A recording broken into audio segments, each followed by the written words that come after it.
The crystal chandeliers cast fractured light across the ballroom like scattered diamonds. I stood near the bar, watching Claire work the room in the emerald dress I'd bought her last month. She moved through the crowd with the grace of someone who'd always belonged to spaces like this, though we both knew the truth. 6 years ago, she'd been waiting tables at a downtown bistro when I'd walked in, already building my third startup. "Another scotch, Mr. Morrison?" the bartender asked. I shook my head. I wanted to stay sharp tonight. Something felt off, though I couldn't name it yet. Claire had insisted on this party for weeks. "It's been so long since we've entertained properly," she'd said, running her fingers along my shoulder in that way she knew weakened my resolve. "All your success, David, and we barely celebrate it." So I'd written the checks, rented the Ashworth estate, hired the jazz quartet she loved, arranged for the catering from that French place she'd mentioned once, 6 months ago, thinking I wouldn't remember. I always remembered the things that mattered to her. The guest list had been her project. I recognized maybe a third of the faces, business associates, a few neighbors, some of her book club friends. The rest were strangers wearing expensive smiles. "David," Claire's voice cut through the music. She was waving me over, her cheeks flushed with wine and excitement. Next to her stood a man I didn't recognize, tall, silver-haired, wearing a suit that probably cost what I paid my senior developers monthly. I made my way through the crowd, feeling suddenly overdressed in my Tom Ford tuxedo, or maybe underdressed. It was hard to tell anymore. "David, this is Andrew Castellan," Claire said, her hand touching the man's forearm with casual familiarity. "We knew each other years ago." Andrew extended his hand. His grip was firm, practiced. "The famous husband. Claire's told me so much about you." "Funny," I said, keeping my voice light. "She's never mentioned you." Claire's laugh tinkled like breaking glass. "Oh, Andrew and I go way back. Before—" She paused, her smile sharpening. "Before all this." "I was just asking Claire how she ended up at such a spectacular party," Andrew said, glancing around the ballroom with appreciation. "This venue is impossible to book." "It is," I agreed. "Took some convincing." Claire waved her hand dismissively. "David's good at that sort of thing. Logistics, arrangements." She turned to Andrew, and something in her posture shifted, softened. "He's just the driver, really. I'm the one who planned everything." The words hit me like a physical blow. Just the driver. Andrew laughed politely, glancing at me as if waiting for me to join in the joke. But Claire wasn't looking at me at all. She was looking at him, her eyes bright with something I hadn't seen directed at me in months, maybe longer. "The driver," Andrew repeated, bemused. "Well, that's one way to put it." I stood there, my car keys suddenly heavy in my pocket. I'd driven us here in the Aston Martin, her favourite, the one she liked to post about on Instagram, the one I'd surprised her with on her birthday. "You two have a lot to catch up on," I said quietly. "I should check on the caterers." I walked away before either could respond. Behind me, I heard Claire's laugh again, followed by Andrew's lower rumble. They were already deep in conversation, the awkward husband forgotten. Near the kitchen entrance, I paused, pulling out my phone. My financial advisor had emailed earlier about moving some assets around. I'd been too busy preparing for tonight to respond. Now seemed like the perfect time to start. I spent the next hour being the invisible hand behind the party's success. The caterer had questions about the dessert timing. The quartet needed their second payment. A drunk guest had gotten sick in the East bathroom. I handled it all with the efficiency Claire had just dismissed as logistics. Through it all, I watched her. She stayed close to Andrew Castellan, their heads bent together like conspirators. Once, she touched his chest while laughing, her fingers lingering on his lapel. My chest tightened. "Quite a spread," said Michael Chen, one of my investors, appearing at my elbow. "You're setting a high bar for the rest of us." Claire wanted something special, I replied automatically. Michael followed my gaze to where my wife stood. That's Andrew Castellan, venture capitalist, old Boston money. Heard he just closed a major deal in Singapore. He paused. Didn't know you two were friends. We're not. Ah. Michael had the grace to look uncomfortable. Well, party's a success anyway. Your wife has excellent taste. She does, I agreed. My wife. The woman who'd tearfully accepted my proposal on a beach in Santorini, who'd promised that my success would be our success, who'd moved into my downtown penthouse and redecorated it entirely within 3 months. The woman who'd just called me the driver. I excused myself and headed upstairs to the small study I'd noticed while touring the venue. I needed a moment away from the performance happening below. The room was quiet, lined with books. Nobody probably read anymore. I sank into a leather chair and pulled up my banking app. The party had cost $127,000, not including Claire's dress, shoes, and the jewelry she'd wanted to match the occasion. A drop in the bucket, really. My software company's latest product launch had exceeded projections by 40%. Money wasn't the issue. It had never been the issue. My phone buzzed. A text from Claire. Where are you? People are asking. I didn't respond. Instead, I opened my email and began composing a message to my lawyer. Then I deleted it. Too soon. I needed to be smart about this. The door creaked open. Claire stood there, backlit by the hallway chandelier, looking like an actress making an entrance. What are you doing up here? She closed the door behind her. You're being rude. Am I? I set my phone aside. I'm just the driver, remember? I figured I'd done my part. She rolled her eyes, moving closer. God, you're so sensitive. It was a joke, David. Hilarious. Andrew didn't mean anything by it, neither did I. She perched on the arm of my chair, her perfume, Chanel, $400 a bottle, wrapping around me. Don't be like this, not tonight. Her hand slipped to the back of my neck, fingers playing with my hair the way she used to do when we first started dating, when she'd seemed genuinely interested in who I was, not just what I could provide. Who is he to you? I asked. Andrew? Ancient history. Her fingers traced down to my collar.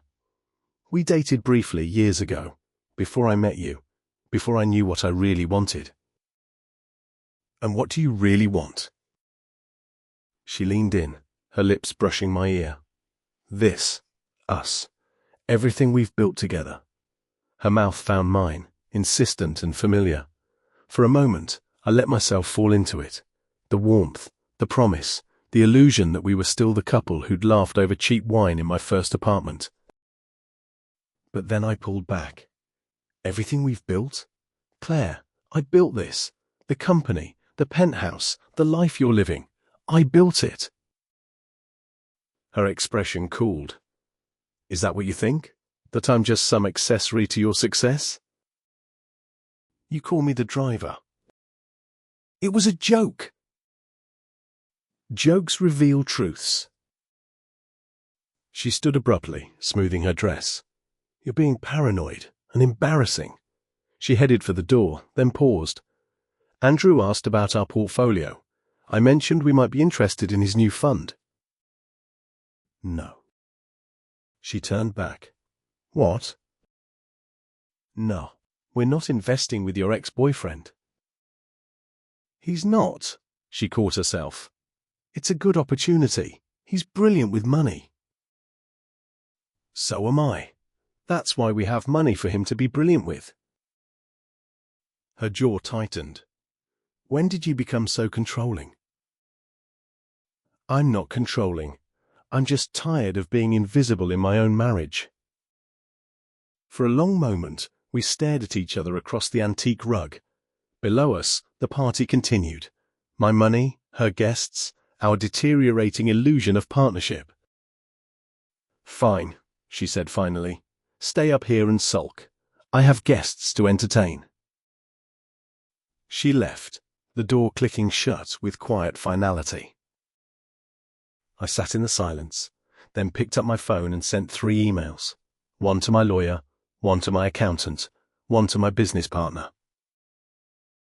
The party could continue, but my participation in this particular charade was ending. I didn't go back downstairs. Instead, I called my driver, my actual driver James, who'd worked for me for 3 years, and had him bring the Aston Martin around to the side entrance. At 10:47 p.m., while Claire and Andrew Castellan shared a bottle of Dom Perignon I'd purchased, I left my own party. The drive back to the city took 40 minutes. I spent them thinking about beginnings and endings. Claire had been magnetic when we met. Beautiful, yes, but more than that. She'd seemed genuinely fascinated by my work, my ideas, my dreams. She'd listened with rapt attention as I'd explained the software platform I was developing. She'd asked intelligent questions. She'd made me feel seen. What I hadn't recognized then was that she was conducting an interview, not falling in love. The penthouse was dark when I arrived.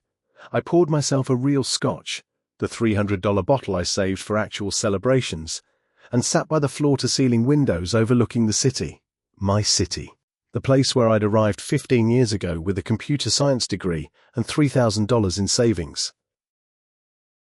My phone lit up with texts from Claire. "Where did you go? People are asking for you. This is so fucking embarrassing. Andrew thinks you're being childish." I silenced the phone. At 1:30 a.m., I heard her key in the lock. She entered loudly, heels clicking on marble, talking on her phone.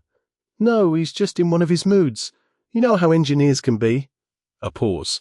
"Of course, I'm sure. I'll handle it." She found me in the living room, still nursing my scotch. "Really, David? You left without saying goodbye to anyone?" She kicked off her heels. "Do you have any idea how that looked?" "How did it look?" "Like you're having some kind of breakdown." She threw her clutch on the couch. Andrew was very concerned. He offered to... "I don't care what Andrew offered." She stopped mid-sentence, studying me. Something in my tone, my posture, must have registered. "What's going on with you?" "I've been thinking about our prenup." The colour drained from her face. "What?" "Our prenuptial agreement. Remember, you insisted we keep our finances separate. Very modern of you." "That was to protect both of us." "It was to protect you from having to build anything, to ensure that if you ever wanted to leave, you could walk away without having contributed anything." I set down my glass. "But you never planned to leave, did you? Why would you? You found the perfect setup, unlimited access to wealth with none of the work." "How dare you?" Her voice shook. "I've supported you, stood by you. Spent money I earned. There's a difference." She stared at me like I'd slapped her. "I don't know what you think you heard tonight." "Just the driver." I stood up. "You said it. In front of him. In front of everyone." "It was a joke, David." "Good. I apologized." "No, you didn't. You told me I was sensitive. You told me I was embarrassing. You never actually apologized." She opened her mouth, closed it. Her eyes glistened, but I couldn't tell any more if the tears were real or tactical. "I'm sorry." "Okay. I'm sorry." "For what, specifically?" "For," she gestured helplessly, "for hurting your feelings, for the stupid comment, for all of it." "Do you love me, Claire?" The question hung in the air between us. She should have answered immediately. The hesitation told me everything. "Of course I do," she said finally. "When's the last time you asked about my work? Not the revenue numbers, not whether we could afford something. When did you last ask what problems I was solving, what kept me up at night, what I was proud of?" She blinked. You don't like talking about work at home. I don't like being an ATM at home. So what? There's a difference. Her vulnerability was shifting to anger now. You're just going to punish me for one comment, one bad night? I'm going to stop pretending this is a partnership when it's clearly a transaction. What does that mean? I walked to my study and returned with a folder I'd prepared months ago. I'd been thinking about this longer than I wanted to admit. It means everything changes, starting now. She took the folder with trembling hands. Inside were new documents. A complete financial separation, transfer of the penthouse to my name alone, cancellation of all joint credit cards, removal of her access to my accounts. You can't do this, she whispered. Actually, I can. Our prenup is very clear. All assets acquired before and during the marriage remain separate property. You wanted that, remember? But the penthouse was purchased with my money before we married. You have no legal claim. I live here. And you can continue to, for now, but on different terms. I kept my voice level. You'll have access to one account with a monthly allowance, but the unlimited spending ends tonight. Reasonable, generous even. She was crying now, mascara running. You're being cruel. I'm being clear, maybe for the first time. I made a mistake. One stupid comment, and you're destroying our marriage. No, Claire. I met her eyes. You destroyed it. I'm just finally acknowledging the ruins. She sank onto the couch, the folder spilling from her hands. What about Andrew? Is that what this is about? You're jealous? I'm not jealous. I'm done competing for my own wife's respect. I respect you. You respect what I provide. There's a difference. The next 2 weeks were quiet warfare. Claire tried everything. Tears, anger, seduction, guilt. She enlisted friends to call me, telling me I was overreacting. She showed up at my office with lunch, wearing the dress from our first date. She left notes around the penthouse, reminiscent of our early days. None of it worked. I'd moved into the guest suite and converted my schedule to avoid her. My lawyers filed the paperwork for legal separation. Claire hired her own attorney, but the prenup was ironclad. I'd been careful, even then, on some level, knowing this day might come. What she didn't know was that I'd also hired a private investigator. The report arrived on a Tuesday. Andrew Castellan wasn't just an ex-boyfriend. He was the ex-boyfriend, the one Claire had dated for 3 years before me, the one who'd refused to marry her because she lacked ambition, the one she'd told me had taught her what she didn't want in a relationship. According to the investigator, they'd been in contact for the past 8 months. Regular lunches, coffee meetings, phone calls. Nothing explicitly romantic in the evidence, but the timeline was damning. It had started right after my company's valuation hit $50 million. I wasn't heartbroken. I was vindicated. On Thursday, I came home early to find Claire in the living room with her mother Rebecca. They both stood when I entered. David, Rebecca began, her voice honey-sweet. Claire's told me about this misunderstanding. It's not a misunderstanding. You're both just stressed. Marriage requires work, compromise. I've been compromising. I'm done now. Rebecca's expression hardened. You know, my daughter could have married anyone. She chose you when you were nobody. I was never nobody. I was just someone who didn't need a trophy wife to prove my worth. I turned to Claire. Did you tell your mother about Andrew? About the 8 months of secret meetings? Claire's face went white. It wasn't. We were just... Just what? Rekindling old feelings? Planning your exit strategy?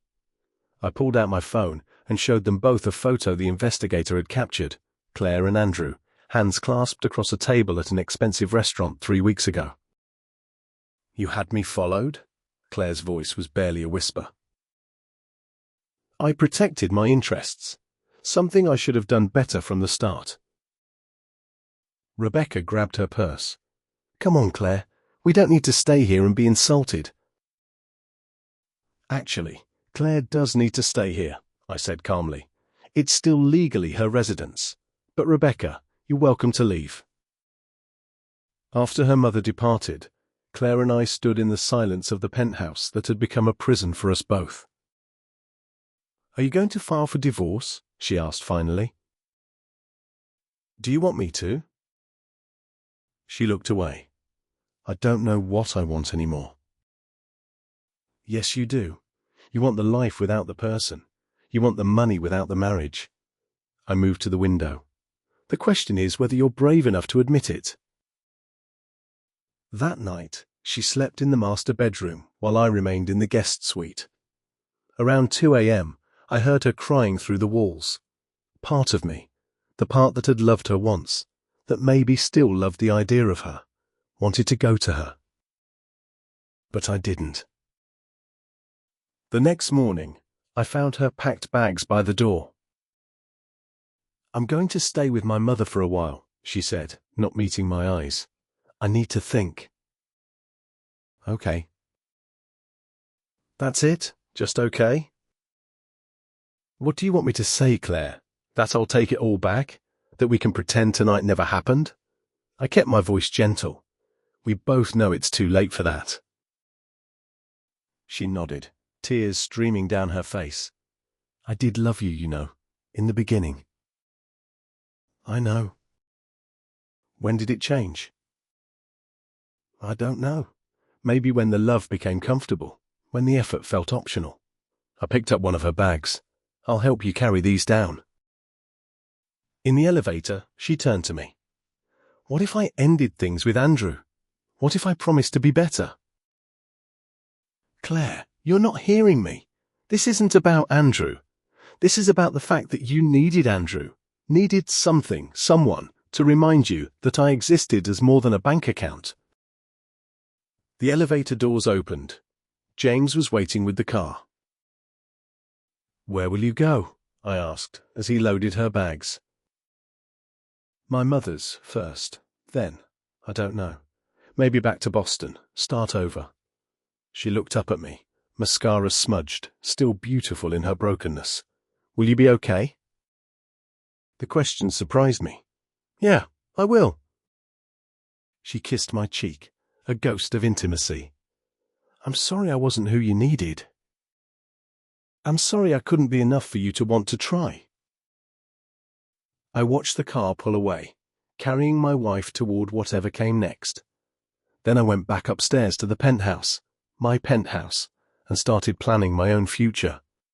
6 months later, I sat in a different kind of venue.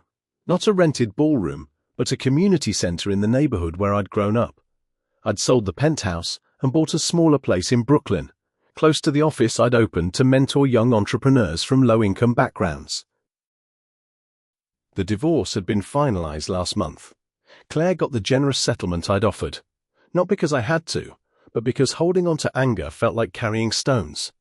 She'd moved to Boston, and according to mutual friends, she and Andrew were seeing where things went. I hoped they'd be happy. I meant it. Mr. Morrison, a young woman approached, holding a laptop. I wanted to thank you again for the scholarship. Without it, I couldn't afford the coding boot camp. That's what it's for, Jasmine. How's the program going? Her eyes lit up as she described the website she was building, the languages she was learning. She reminded me of myself at 22, hungry, determined, seeing possibilities where others saw obstacles. This was what I'd been missing. Purpose beyond profit. Connection beyond transaction. My phone buzzed. A text from an unknown number. David, it's Claire. I know I don't have the right to ask, but could we talk? Not about us, about closure. I considered not responding. Then, coffee? There's a place in Midtown. Tomorrow at 2? See you then. The next afternoon, I arrived at the cafe early. Claire was already there, thinner than I remembered, wearing jeans and a simple sweater. No designer labels, no armor. "Thanks for meeting me," she said as I sat down. "Of course." We ordered coffee, made small talk about the weather, the neighborhood. Finally, she said, "I'm in therapy now, working through things." "That's good." "My therapist asked me to write you a letter, an apology, a real one." She pulled out folded papers. I was too scared to send it, but "Can I read it to you?" "Okay." She unfolded the pages, hands shaking slightly. "Dear David, I'm writing to apologize not for one comment at a party, but for years of taking you for granted, for seeing your success as my entitlement rather than your achievement, for making you feel invisible in your own life." Her voice caught, but she continued. "That night, when I called you just the driver, I was showing off for someone who'd once made me feel small. I wanted Andrew to see how far I'd come, how much I had. I used you as proof of my value, instead of recognizing your inherent worth. It was cruel and thoughtless, and I'm deeply sorry." I listened without interrupting, as she read through paragraphs of reflection, how she'd confused love with security, partnership with provision, marriage with maintenance.